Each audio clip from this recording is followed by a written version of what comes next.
안녕하세요. 오늘 저희가 함께 파헤쳐볼 자료는 바로 여러분 손안의 스마트폰, 그중에서도 사진과 영상 촬영 기술에 대한 내용입니다. 김하중 스마트폰 활용 지도사님의 상세한 가이드와 여러 보충 자료를 바탕으로 그냥 평범한 폰카 사진 말고요. 이걸 넘어서 전문가 못지않은 결과물을 만들 수 있는 그런 핵심 비법들을 좀 뽑아내 보려고 합니다. 단순 기능 나열이 아니라 아하 하는 순간들을 만들어드리는 게 저희 목표죠. 네, 반갑습니다. 사실 요즘 스마트폰 카메라는 정말 놀라운 수준까지 발전했죠. 근데 많은 분들이 그 잠재력을 100%다 활용하지는 못하는 경우가 많은 것 같아요. 오늘 이야기 나눌 몇 가지 기본적인 원칙들, 그리고 간단한 설정 변경, 이것만으로도 여러분의 사진과 영상이 확 달라질 수 있다는 점, 이걸 시작하기 전에 꼭 말씀드리고 싶네요. 비싼 카메라 없어도 괜찮습니다. 진짜로요. 맞아요. 저도 가끔 와, 이걸 스마트폰으로 찍었다고 하고 놀랄 때가 진짜 있거든요. 그럼 가장 기본 중에 기본, 하지만 의외로 많은 분들이 놓치는 것부터 시작해 볼까요? 바로 렌즈 관리입니다. 너무 당연한 소리 같지만 이게 왜 그렇게 중요한가요? 아, 정말 중요합니다. 안경 쓰는 분들은 아시겠지만 렌즈에 지문이나 먼지가 묻으면 세상이 뿌옇게 보이잖아요. 스마트폰 카메라도 똑같아요. 아무리 좋은 센서, 소프트웨어가 있어도 렌즈 자체가 더러우면 사진이 선명할 수가 없죠.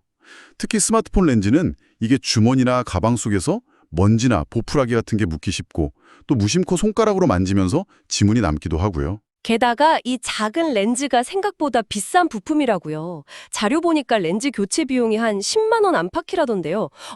떨어뜨려서 깨지기라도 하면 정말 속상하겠어요. 그렇죠. 그래서 스마트폰 사면 이제 보호 케이스는 거의 필수라고 봐야 합니다.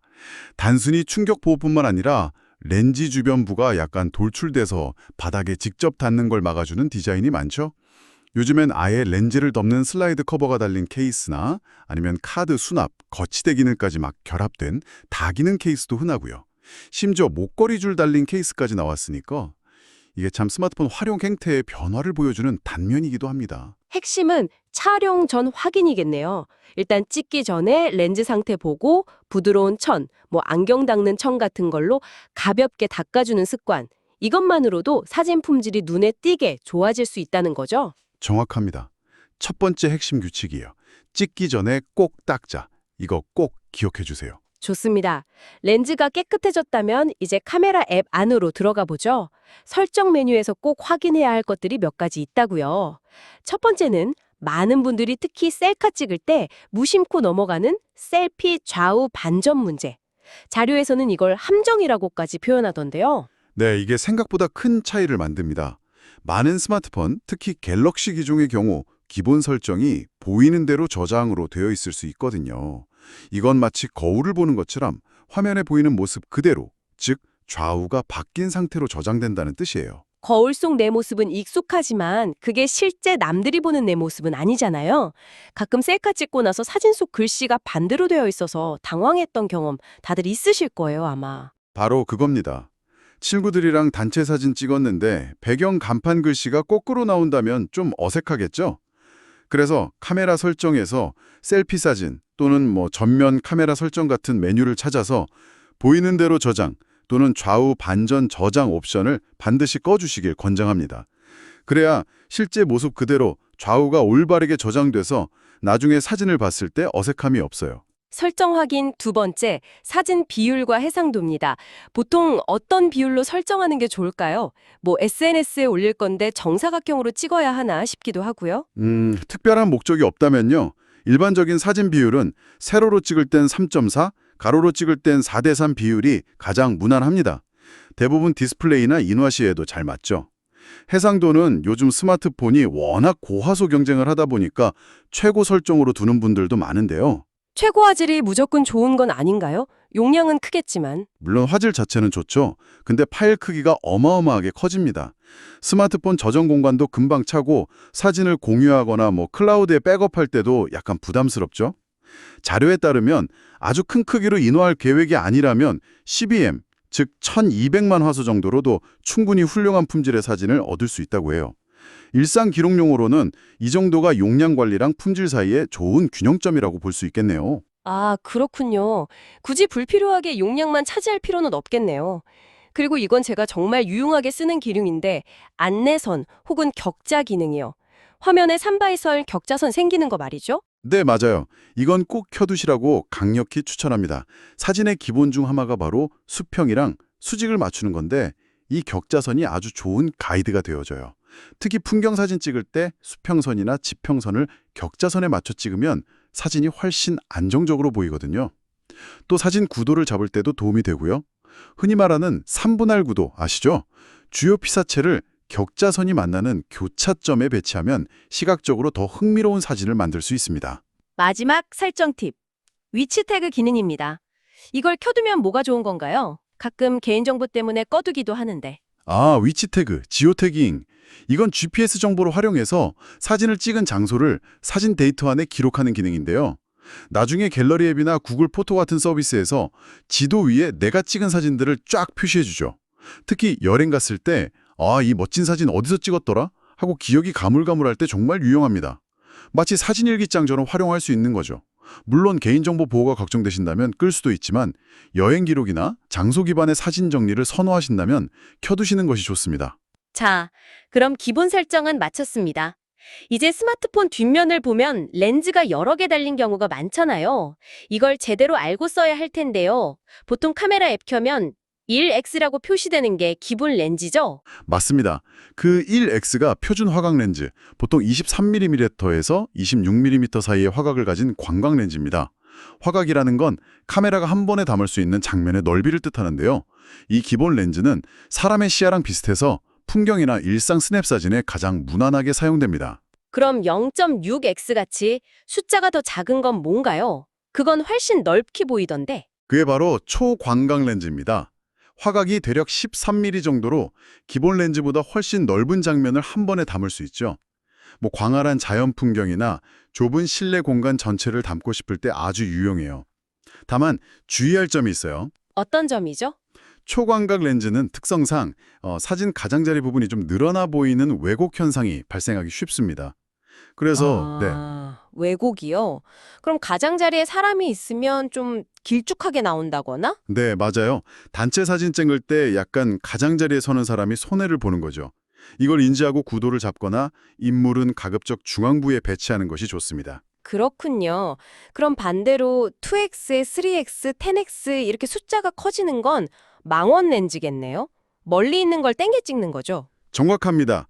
숫자가 클수록 더 멀리 있는 피사체를 가깝게 찍을 수 있습니다. 자료에서는 특히 3배율 망원 렌즈, 그러니까 화각 약 69mm 정도 되는 렌즈를 인물 사진에 적극 추천하고 있어요. 왜 하필 3배율인가요? 그냥 2배나 5배도 있는데. 이게 이 정도 망원 렌즈가 인물의 얼굴 왜곡이 가장 적고요. 배경하고 인물 사이의 거리를 적절히 압축시켜서 배경이 자연스럽게 흐려지는 효과, 즉 아웃포커싱을 만들기가 좋기 때문입니다. 너무 광각으로 인물을 가까이 찍으면 코가 커 보인다거나 얼굴 외곽선이 좀 부자연스럽게 나올 수 있거든요. 3배율 정도가 인물을 가장 보기 좋게 표현하는 화각 중 하나라고 알려져 있어요. 아하, 그래서 인물 사진 찍을 때 줌을 좀 땡겨서 찍으라는 말이 있었군요. 그냥 멀리 있어서 당기는 게 아니라 인물을 더 예쁘게 찍기 위한 이유도 있었네요. 네, 그리고 여기에 인물 사진 모드를 함께 사용하면 더욱 효과적입니다. 이 모드는 소프트웨어적으로 배경을 더 흐릿하게 만들어줘서 마치 DSLR 카메라로 찍은 것처럼 피사체, 즉 인물을 더욱 돋보이게 만들어주죠. 꼭 사람이 아니더라도 꽃 한 송이나 특정 사물을 강조하고 싶을 때도 유용하게 쓸 수 있습니다. 그럼 정리를 해보면 인물 사진을 잘 찍고 싶다면 인물 사진 모드를 켜고 줌은 3x 정도로 설정하는 것이 좋다. 이거네요. 기종에 따라서는 10배, 30배, 심지어 100배 줌까지 가능한 폰들도 있는데 이런 건 정말 멀리 있는 달이나 산 위의 풍경 같은 걸 찍을 때 활용하면 되겠고요. 그렇죠. 각 렌즈의 특성과 장단점을 이해하고 상황에 맞게 딱 선택하는 것이 중요합니다. 그 외에도 음식 사진을 더 맛있어 보이게 찍어주는 음식 모드나 넓은 풍경을 한 장의 긴 사진으로 담는 파노라마 모드 등등 다양한 촬영 모드들이 있죠. 자주 쓰는 모드들은 카메라 앱 하단에 모드 목록을 편집해서 바로가기처럼 꺼내두면 편리해요. 매번 더보기를 누를 필요 없이 빠르게 접근할 수 있으니까요. 자, 여러분, 이제 렌즈와 모드까지 알았으니 실제 촬영 현장으로 가보겠습니다. 전문가처럼 사진을 찍기 위한 실전 테크닉, 가장 먼저 뭘 해야 할까요? 무조건 초점입니다. 의외로 이걸 놓치는 분들이 정말 많아요. 스마트폰 화면에서 내가 가장 선명하게 담고 싶은 부분을 손가락으로 콕 찍어주는 동작. 이게 바로 초점을 맞추는 행위거든요. 이걸 꼭 해주셔야 해요. 안 하면 어떻게 되는데요? 그냥 자동으로 맞춰주지 않나요? 카메라가? 알아서? 물론 자동 초점 AF 기능이 있긴 한데 근데 스마트폰이 항상 내가 원하는 곳에 딱 맞춰준다는 보장은 없잖아요. 특히 배경이 복잡하거나 피사체가 여러 개 있을 경우 원치 않는 곳에 초점이 맞아 정작 중요한 주인공은 흐릿하게 나오는 경우가 비일비재합니다. 예를 들어 꽃을 찍는데 꽃이 아니라 뒤에 있는 나무에 초점이 맞는 식이죠. 터치 한 번으로 결과물이 달라지니 습관을 들이는 게 좋습니다. 초점을 맞췄다면 그 다음으로 중요한 건 뭘까요? 사진이 너무 어둡거나 밝게 나오는 걸 막아야 하잖아요. 바로 노출 조절입니다. 즉 사진의 밝기를 조절하는 거죠. 보통 화면에서 초점을 맞추려고 터치하면 그 주변에 해 모양 아이콘이나 슬라이드 바 같은 것이 나타납니다. 이걸 손가락으로 좌우 또는 상하로 움직여서 화면의 밝기를 조절할 수 있어요. 이게 특히 역광 상황에서 중요하다고 들었어요. 창문을 배경으로 사람을 찍거나 해를 등지고 서 있는 사람 찍을 때 얼굴 새까맣게 나오는 경우 말이죠. 정확합니다. 역광은 사진 찍기 좀 까다로운 환경 중 하나인데요. 이럴 때 인물 얼굴을 터치해서 초점을 맞추고 동시에 노출 조절 바를 위로, 그러니까 밝게 올려주면 배경은 조금 밝게 날아가더라도 인물 얼굴은 환하게 살릴 수 있습니다. 반대로 너무 밝은 부분을 찍을 때는 노출을 살짝 낮춰서 디테일을 살릴 수도 있고요. 촬영 전에 화면을 보면서 적정 밝기를 찾아주는 습관, 이것도 매우 중요합니다. 사진의 느낌을 좌우하는 또 다른 요소, 앵글, 즉 촬영 각도에 대해서도 이야기해보죠. 아래에서 위로 올려다보는 로우 앵글, 눈높이에서 찍는 아이 앵글, 위에서 아래로 내려다보는 하이 앵글, 각각 어떤 효과가 있나요?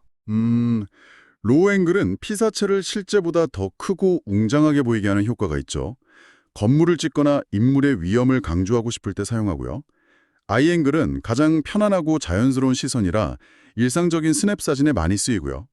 하이 앵글은 위에서 내려다보는 시점인데 넓은 범위를 보여주면서 상황을 설명하거나 반대로 복잡한 배경을 정리하고 피사체에 집중하게 만드는 효과도 있습니다. 하이앵글이 의외의 장점도 있더라고요. 자료를 보니 사람들이 많은 곳에서 특정 인물의 얼굴이 너무 적나라하게 나오는 것을 피하고 싶을 때 살짝 위에서 내려다 찍으면 얼굴 노출을 줄이면서 현장 분위기를 담는 데 유리하다고요. 네, 맞아요. 프라이버시나 초상권 문제가 신경 쓰일 때 활용할 수 있는 테크닉이죠. 여기서 더 나아가서 의도적으로 인물은 흐릿하게 처리하고 주변 분위기에 집중하고 싶을 때도 있습니다. 예를 들어 군중 속의 특정 인물이 아니라 전체적인 거리의 느낌을 표현하고 싶을 때요. 그럴 땐 어떻게 하죠? 뭔가 방법이 있나요? 이때는 프로 모드 또는 전문가 모드를 활용해 볼 수 있습니다. 이 모드에서는 초점을 수동, 매뉴얼 포커스 MF로 조절할 수 있거든요.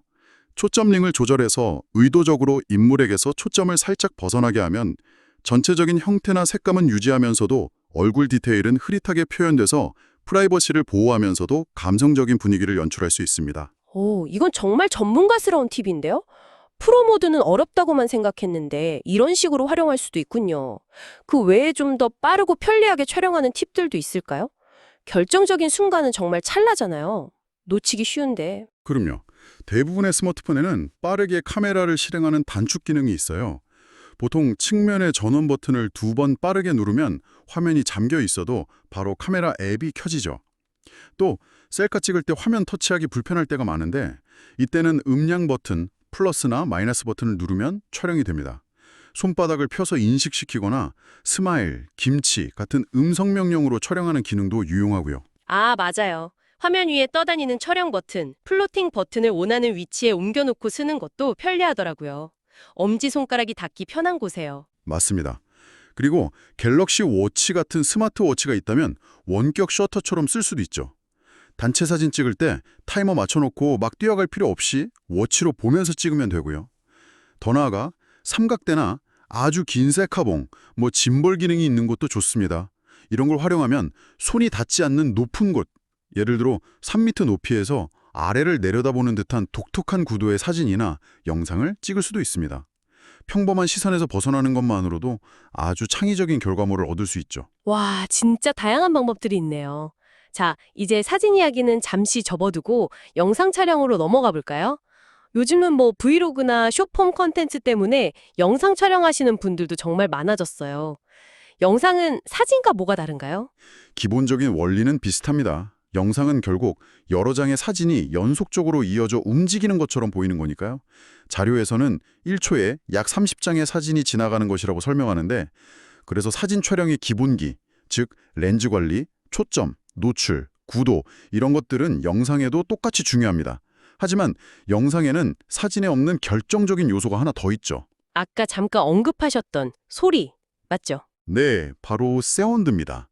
영상의 분위기, 감정 전달, 몰입도에 있어서 소리가 차지하는 비중은 절대적이에요. 자료에서 든 비유가 아주 적절한데 소리 없는 공포 영화를 상상해 보세요. 하나도 안 무서울 겁니다. 영상에서는 현장의 소리, 앰비언스, 인물의 목소리, 배경음악 이런 것들이 영상의 퀄리티를 좌우하는 핵심 요소가 됩니다. 그럼 영상 촬영할 때 신경 써야 할 설정값들은 뭐가 있을까요? 사진처럼 해상도나 뭐 그런 것들이요? 영상 설정에서 중요한 건 크게 해상도와 프레임 속도, FPS입니다. 해상도는 보통 FHD, 그러니까 Full HD, 1080p가 표준이에요. 대부분의 시청 환경에서 충분한 화질이고 용량도 적당하죠.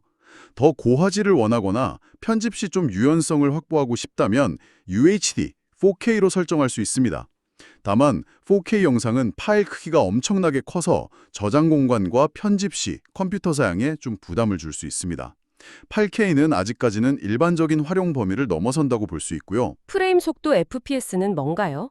30fps, 60fps 이런 거요? 숫자가 높을수록 좋은 건가요? FPS는 Frames per Second의 약자로 1초당 몇 장의 이미지로 영상을 구성하느냐를 의미합니다. 30fps가 가장 표준적이고 영화나 방송에서 흔히 쓰이는 속도고요. 60fps로 설정하면 움직임이 훨씬 부드럽게 표현됩니다. 스포츠 경기나 빠르게 움직이는 피사체를 찍을 때 좋죠. 하지만 역시 파일 용량이 30fps보다 거의 2배로 커집니다. 일반적인 영상이라면 30fps로도 충분하다고 생각해요. 그 외에도 스마트폰 기종에 따라 HDR, 그러니까 하이 다이나믹 레인지 비디오 촬영 기능이 있다면 켜는 것이 좋습니다. 밝은 곳과 어두운 곳의 차이가 큰 장면에서도 디테일을 잘 살려주거든요. 또 줌을 당겨서 촬영할 때 해당 방향의 소리를 더 집중해서 녹음해주는 마이크 줌 기능도 유용할 수 있습니다. 그럼 실제 촬영 테크닉은요? 사진처럼 초점, 노출이 중요할 테고 또 뭐가 있을까요? 영상은 좀 더 길게 찍으니까. 영상에서 가장 중요한 것 중 하나는 안정성입니다. 사진은 찰나를 포착하지만 영상은 지속적인 움직임을 담기 때문에 흔들림이 그대로 기록되거든요. 그래서 가능하면 삼각대를 사용하는 것이 가장 좋습니다. 손으로 들고 찍어야 한다면 팔꿈치를 몸에 붙이고 최대한 안정적인 자세를 유지해야 하고요. 요즘 스마트폰에는 손떨림 보정, OIS, EIS 기능이 잘 되어 있긴 하지만 기본적으로 흔들림을 최소화하려는 노력이 중요합니다. 가로 촬영, 세로 촬영은 어떻게 하는 게 좋을까요? 요즘 세로 영상도 많던데. 특별히 숏폼 콘텐츠, 그러니까 릴스, 쇼츠, 틱톡 같은 걸 만들 목적이 아니라면 일반적인 영상은 가로 방향으로 촬영하는 것이 좋습니다. TV, 컴퓨터 모니터, 유튜브 등 대부분의 영상 소비 플랫폼이 가로 화면에 최적화되어 있기 때문이죠. 촬영 시작 전후로 꼭 체크해야 할 부분도 있겠죠. 놓치기 쉬운 것들. 물론입니다. 사진처럼 촬영 시작 전에 반드시 노출, 즉 밝기를 확인하고 조절해야 합니다. 영상은 한번 찍기 시작하면 중간에 밝기를 바꾸기가 좀 어색하고 나중에 편집으로 보정하는 것도 사진보다 훨씬 어려워요. 그리고 소리가 중요하다 보니 인터뷰처럼 목소리를 녹음할 때는 주변 소음뿐만 아니라 촬영하는 사람의 숨소리나 부스럭거리는 소리까지도 신경 써야 합니다. 야외에서 바람이 많이 불 때는 마이크가 바람을 직접 맞지 않도록 등지거나 손으로 살짝 가려주는 것도 방법이고요. 장면을 바꿀 때는 어떻게 하는 게 좋을까요? 쭉 이어서 찍는 것보다? 네, 카메라 방향을 크게 바꾸거나 다른 장면으로 넘어갈 때는 녹화를 잠시 멈췄다가 다시 시작하는 것이 좋습니다. 이걸 컷을 나눈다고 하는데 이렇게 해야 나중에 편집할 때 불필요한 부분을 잘라내기가 용이합니다. 그리고 NG, 그러니까 실수를 두려워하지 마세요. 만족스럽지 않다면 다시 찍지 뭐 하는 마음으로 재촬영하는 것이 좋은 결과물을 만드는 지름길입니다. 인물 영상의 경우 사진처럼 인물 동영상 모드를 활용하면 배경을 흐릿하게 만들어 인물을 부각시킬 수 있고요. 슬로우 모션이나 하이퍼랩스 혹은 여러 개의 짧은 클립을 자동으로 만들어주는 싱글 테이크 같은 특수 기능들도 상황에 맞게 활용하면 영상의 재미를 더할 수 있습니다. 그리고 당연하지만 영상 촬영 전에도 렌즈 닦는 것 잊지 마시고요. 셀피 영상이라면 좌우 반전 설정도 꼭 확인해야겠죠. 기본 중에 기본. 정말 신경 쓸 게 많지만 그만큼 결과물이 달라질 수 있겠네요. 그런데 아무리 잘 찍으려고 노력해도 결과물이 좀 아쉬울 때가 있잖아요. 그럴 때 필요한 게 후보정이죠. 왜 보정을 하는 걸까요? 그냥 찍은 그대로 두면 안 되나? 가장 큰 이유는 역시 촬영 당시의 아쉬움을 보완하는 것입니다. 대표적인 것이 노출, 즉 밝기죠. 역광 때문에 어둡게 찍힌 사진을 살려내거나 너무 밝게 날아간 부분을 복원하는 것만으로도 사진이 훨씬 좋아집니다. 또 사진에 원치 않게 찍힌 행인이나 쓰레기통 같은 방해물을 지우거나 거슬리는 그림자, 유리창 빛 반사 이런 것들을 제거해서 사진을 더 깔끔하게 만들고 싶을 때도 보정을 합니다. 요즘엔 스마트폰 갤러리 앱 자체에도 이런 기능들이 꽤 잘 되어 있더라고요. AI 이걸 알아서 지워주기도 하고요. 신기하던데요. 맞습니다. 갤러리 앱의 편집 기능을 보면 단순히 밝기, 노출 조절뿐만 아니라 그림자 옵션으로 어두운 부분만 선택적으로 밝히거나 하이라이트 옵션으로 너무 밝은 부분의 디테일을 살릴 수 있습니다. 또 채도를 조절해서 색감을 더 생생하게 만들거나 너무 과하면 촌스러워질 수 있으니 주의. 색온도를 조절해서 사진 전체의 느낌을 따뜻하거나 노란빛, 차갑게, 푸른빛 만들 수도 있죠. 선명도를 살짝 높여서 사진을 또렷하게 만들 수도 있고요. 갤럭시의 경우 연필 아이콘 누르면 이런 조정 메뉴들이 쭉 나옵니다. 그런데 보정도 너무 과하면 오히려 이상해진다고 하잖아요. 과이호불급이라고 그 선을 지키는 게 중요하겠네요. 중요한 지적입니다. 보정은 사진의 완성도를 높이는 도구이지 없는 것을 만들어내는 마법이 되어서는 안 됩니다. 특히 인물 사진의 경우 피부를 너무 인형처럼 매끈하게 만들거나 눈을 비현실적으로 키우는 등의 과도한 보정은 오히려 어색함을 유발하죠. 자료에서도 강조하듯이 사진의 본질적인 힘 중 하나는 사실의 기록에 있습니다. 보정을 하더라도 그 사실성을 크게 훼손하지 않는 선에서 자연스러움을 유지하는 것이 중요합니다. 좀 더 전문적인 보정을 하고 싶다면 어떤 앱을 써보는 게 좋을까요? 무료 앱 중에서도 괜찮은 게 있을까요? 무료이면서도 강력한 기능으로 오랫동안 사랑받아온 앱으로 스냅시드를 추천할 수 있습니다. 구글에서 만든 앱이고 안드로이드, iOS 모두 지원하고 광고도 없어요. 기본적인 밝기, 대비, 채도 조절은 물론이고 특정 영역만 선택해서 보정하는 기능, 인물 사진의 피부 보정이나 눈매 강조, 잡티 제거 기능 등이 매우 강력합니다. 사용법도 꽤 직관적이어서 조금만 익숙해지면 전문가 수준의 보정이 가능해요. 와, 무료인데 그렇게 강력하다니 한번 써봐야겠네요.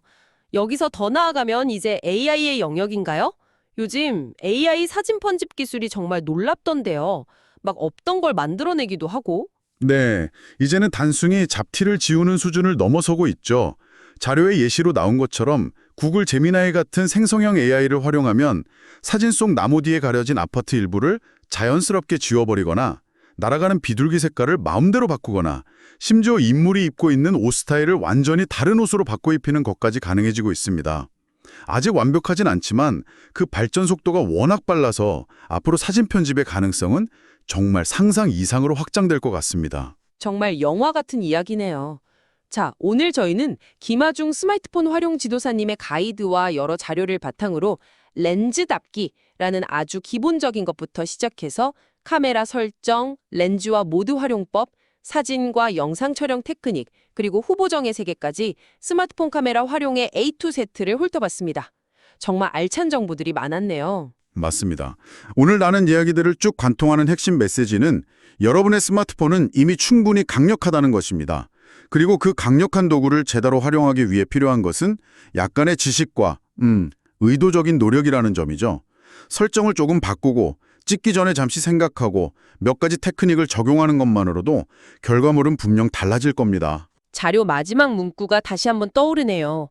오늘의 기록이 내일의 역사가 됩니다. 우리가 무심코 스마트폰으로 남기는 이 순간들이 나중에는 정말 소중한 개인의 역사가 될 수 있다는 말이겠죠? 그래서 마지막으로 여러분께 질문 하나를 던지면서 마무리할까 합니다. 오늘 우리는 초점, 노출, 앵글 같은 기술적인 요소들을 이야기했지만 이것들을 넘어서서 프레임 안에 무엇을 담고 무엇을 뺄 것인가 하는 여러분의 선택이 어떻게 사진의 이야기를 만들 수 있을까요? 단순히 보기 좋은 구도를 넘어서 여러분의 스마트폰 카메라로 순간을 넘어선 의미, 즉 역사를 기록한다는 약간의 무게를 담아내기 위해 이 프레임이라는 사각의 틀을 어떻게 활용해 볼 수 있을지 한번 고민해 보시면 어떨까 싶습니다. 아, 의미 있는 질문이네요. 기술을 넘어 시선과 이야기에 대한 고민, 여러분도 한번 시작해 보시면 좋겠습니다.